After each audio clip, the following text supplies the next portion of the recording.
तो बच्चों आज का हमारा टॉपिक है variation of G with altitude that is height. आज हम देखेंगे कि हाइट के साथ जी का वैल्यू कैसे चेंज होता है। मान लो मेरा वेट है 50 न्यूटन।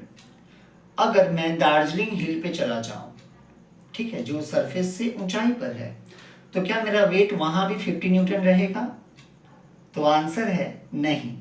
जी का जो वैल्यू होता है ना बच्चों, वो डिस्टेंस के साथ चेंज होता है। अगर हम हाइट पे जाते चले जाए तो एक्सेलरेशन ड्यू टू ग्रेविटी का वैल्यू कम होता जाता है। सिमिलरली अगर हम डेप्थ पे भी जाए तो भी कम होता है, जिसके बारे में हम नेक्स्ट वीडियो में डिस्कस करेंगे। आज का हमारा टॉपिक है variation of G with altitude. Welcome to MP science class. I hope आप अच्छे से पढ़ाई कर रहे होंगे, ठीक है, ऐसे ही पढ़ाई करते रहे। तो इसके लिए बच्चों मैंने मान लिया ये है अर्थ, अर्थ का सेंटर O, रेडियस जो है वो है कैपिटल R, और एक बॉडी है जो P पॉइंट पे है और इसका मास है स्मॉल है, ठीक है। इस बॉडी का जो बच्चों हाइट है ना फ्रॉम द अर्थ सरफेस, ये है स्मॉल h, ठीक है। और मैंने मान लिया कि इस पॉइंट पे जो एक्सेलरेशन ड्यू टू ग्रेविटी का जो वैल्यू है वो है g डैश, क्योंकि इतना तो मुझे पता है कि यहाँ पे ये वाला वैल्यू नहीं होगा, राइट। क्योंकि ये जो था g is equal to gm upon r square, where g universal gravitational constant, m mass of the earth, r जो है रेडियस ऑफ द अर्थ। ये जो वैल्यू था बच्चों ये फॉर द सरफेस था, this is for the surface, ठीक है। हालांकि अर्थ जो है वो परफेक्ट स्फीयर नहीं है बच्चों, है ना। जैसे आपको पता होगा कि अर्थ का जो शेप है वो है ऑब्लेट स्फेरॉइड, मतलब अर्थ जो है वो पोलर रीजन पे बच्चों थोड़ा सा चपटा है और इक्वेटर पे थोड़ा सा निकला हुआ है। इसलिए मान लो अगर मैं पोलर रीजन पे चला जाऊं ना तो मैं अपने आप को थोड़ा सा भारी महसूस करूंगा, क्योंकि जी का वैल्यू बच्चों वहां पे ज्यादा होगा बिकॉज आर कम है। आप देख सकते हैं g varies inversely with the square of the radius, तो जहां का रेडियस कम होगा जी वहां ज्यादा होगा। और हमें पता है बच्चों वेट बराबर क्या होता है, mass into acceleration due to gravity, तो वेट भी हमारा चेंज होगा। तो इसके लिए चलो आ जाते हैं अपने इस टॉपिक पे। तो ये है बच्चों बॉडी m जिसका मास है m, ठीक है, बॉडी m मास m तो इसका जो सरफेस से हाइट है वो है h और रेडियस है capital R।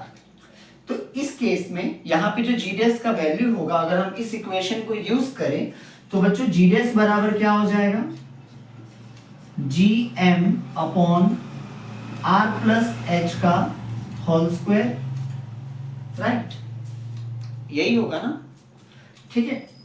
Are plus H that is distance of the body from the centre of the earth, clear. तो मैं इसको मान लेता हूं बच्चों इक्वेशन नंबर 2, और ये जो फॉर द सरफेस था इसको मैं मान लेता हूं equation number 1। So equation number 1 this is, and this is equation number 2। अब मैं क्या करूंगा बच्चों, इक्वेशन 2 को इक्वेशन 1 से डिवाइड कर देता हूं, तो मुझे क्या मिलेगा, g dash upon g equal to GM upon R plus H का whole square upon GM upon R square, right. ये मुझे मिलेगा।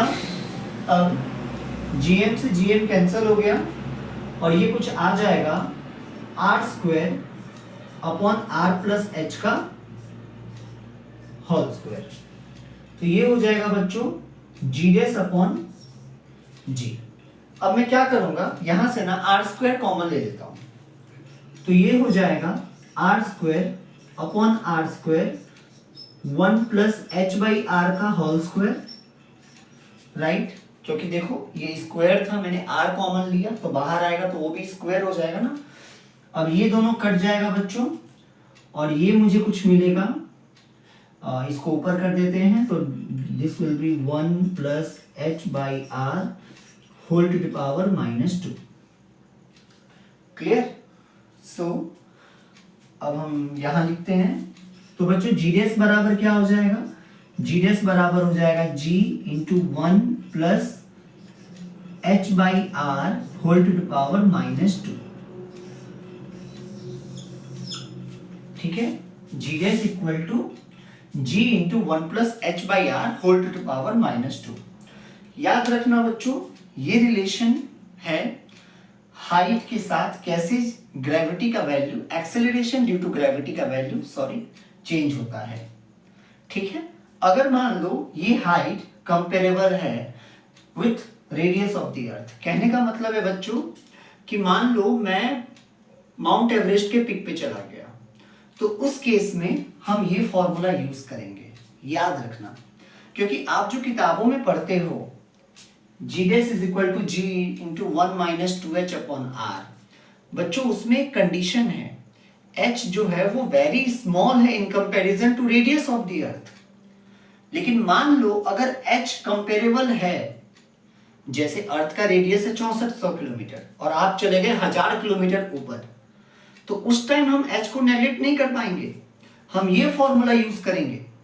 याद रखना ये, अगर h बहुत ही स्मॉल है, जैसे मान लो कोई इंसान बिल्डिंग पे खड़ा है 100 मीटर 200 मीटर, तब हम नेगलेक्ट कर सकते हैं। बट अगर हाइट जो है वो कंपेरेबल है with the radius of the earth, then हमें ये फॉर्मूला यूज करना है। इस चीज को आप याद रखना। तो अब हम क्या करेंगे बच्चों, इसको बायनोमियल एक्सपांशन से जितने भी हायर टर्म्स होंगे हम उसको नेगलेक्ट कर देते हैं। तो हमें मिल जाएगा, इफ, पहले हम कंडीशन लिख लेते हैं बच्चों, if h is very very very less than r, कहने का मतलब है कि मैं 100 मीटर हाइट पे चला गया अर्थ सरफेस से, 200 मीटर हाइट पे चला गया अर्थ सरफेस से, तो अगर मान लो h जो है वो r से बहुत कम है, r कितना है बच्चों 6400 किलोमीटर, मैं गया 200 मीटर, है ना, तो जी डैश का वैल्यू हो जाएगा g into 1 minus 2h upon r। अब आपके दिमाग में आ रहा होगा कि ये कैसे आया, तो बच्चों ये आता है बायनोमियल एक्सपांशन से, जो आप मैथमेटिक्स में पढ़ोगे क्लास 11 का। असल में हुआ ये कि आगे चलकर ये h² आता, ठीक है, ऐसे करके ये बढ़ते जाते। एक्सपांशन, एक बायनोमियल एक्सपांशन बच्चों आपका मैथमेटिक्स में एक चैप्टर है, ठीक है, याद रखना ये। तो h जो है ना वो बहुत छोटा है, r बहुत बड़ा होता है, स्क्वायर करते और बड़ा हो जाता, तो वो बहुत छोटे टर्म्स होते हैं, तो उसको हम नेगलेक्ट कर देते हैं और हमें मिलता है 1 माइनस 2h अपॉन r। लेकिन ये फॉर्मूला बच्चों हम तभी यूज करेंगे जब h will be very very less than r। अगर मान लो h कंपेरेबल है, जैसे मैं पहले भी बताया आपको, तो हम यही फॉर्मूला यूज करेंगे, g dash is equal to g into 1 plus H by R whole to the power -2। इसको आप सुविधा के लिए बच्चों ऐसे भी लिख सकते हैं, मैं यहाँ पे लिख दे रहा हूँ इसको, अगर इससे कंफ्यूजन हो रहा होगा तो जी डैश बराबर g upon 1 plus H by R whole to the power 2। आप ऐसे भी लिख सकते हैं इसको, ठीक है। मैंने किया बस ये था कि इसको ऊपर ले गया, पावर जो था वो 2 होके -2 हो गया। तो ये रहा हमारा expression for acceleration due to gravity with the height. तो हम देख सकते हैं कि हाइट के साथ बच्चों एक्सेलरेशन ड्यू टू ग्रेविटी का वैल्यू कम होता है, ठीक है। सो कितना कम होता है, चलो कैलकुलेट करते हैं हम। तो इसके साथ हम मल्टीप्लाई कर देंगे इसको, तो जी डैश बराबर हो जाएगा g minus 2h g upon r, right. अब मैं इसको इधर ले जाता हूँ, इसको उधर ले जाता हूँ, तो ये हो जाएगा g minus G dash is equal to 2h g upon r।